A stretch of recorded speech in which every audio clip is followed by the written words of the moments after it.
On பண்ணிக்கோங்க மைக்கு. On பண்ணி கொஞ்சம் பக்கத்தில் ஆனதான் இருக்கா? ஆனதான். நான் கோமாதா பூஜை பண்ணும்போது நீங்கள் உள்ளே போகிறத நான் பார்த்தேன், வரதை நான் பார்க்கல. அப்புறம் அங்கே அபிஷேகம் பண்ணி முடித்த பிறகு முருகர் பெருமாள் பார்த்தேன். ரெண்டு காட்சி எனக்கு தெரிஞ்சது. முருகப்பெருமான் எங்க இருந்தாரு? உள்ள அந்த லிங்கத்து தீவார்த்தனை காமிச்சிங்கல்ல, அந்த தீவார்த்தனை காமிச்சது. முருகப்பெருமான் லிங்கத்தில் தெரிஞ்சது. ஓமகதி சாயனம். 30 முக்கோடி தேவர்களின் வடிவமாய், நவகோடி சித்தர்களின் வடிவமாய்,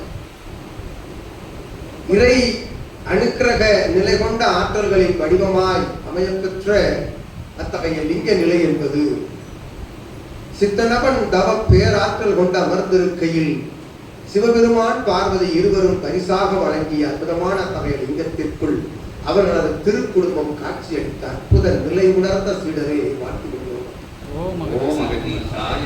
ஒவ்வொரு நொடி பொழுதும் ஒவ்வொரு கடப்பொழுதும் இறை சபையில் ஆங்காங்கு வளம் வருகின்ற இறை கணங்களும் இறை சித்த தேவ கணங்களும் அற்புதமாய் காட்சி அளிப்பது என்பது நொடி பொழுதும் நடந்து கொண்டே இருக்கின்றது. விடேக நிகழ்வில் ஒரு நிலைப்படுத்தி தன்னுடைய அற்புதமான ஆற்றல் கொண்ட பார்வையை சிவலிங்கத்தின் மூலம் அத்தகைய ஆற்றலின் மூலமாக உள் செலுத்துகின்ற பொழுது அதனில் இருக்கும் அற்புத காட்சியை காண்பது என்பது அற்புதமான ஆசி நிலை என்று அதனை கண்டுணர்ந்து உரைத்த சீடரை வாழ்த்துகின்றோம்.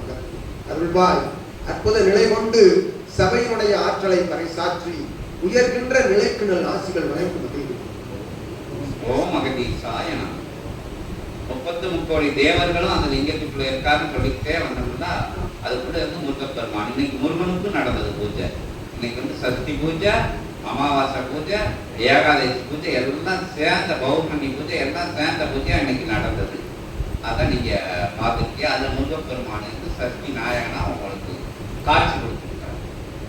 அவர் வந்தாலே வினைகள் வேதத்துக்கப்படும், அனுக்கிரகம் கொடுக்கப்படும். நீங்க திருச்செந்தூர்ல 6 முறை வீட்டுக்கு போயிட்டு வந்து தரிசனம் பார்த்த மாதிரி இன்னைக்கு சிவலிங்கம் பார்த்த நிலை 6 வரைக்கும் ஒன்னா போன மாதிரி மருதமலையும் சேர்த்து தரிசனம் பண்ண பாக்கியம் உங்களுக்கு கிடைக்கும். ஓமகதி சாயனம். இந்த காட்சி தெரிஞ்சதை நீங்க 4 பேர்த்த சொல்லணும்னு அகத்திய பெருமாள் சொல்லுதாரு. அதான் சபைக்கு நீங்க செய்யக்கூடிய தொண்டு. என்புற்று வாழ்க அகத்தியமே ஜெயம், ஆனந்தமே அகத்தியம்.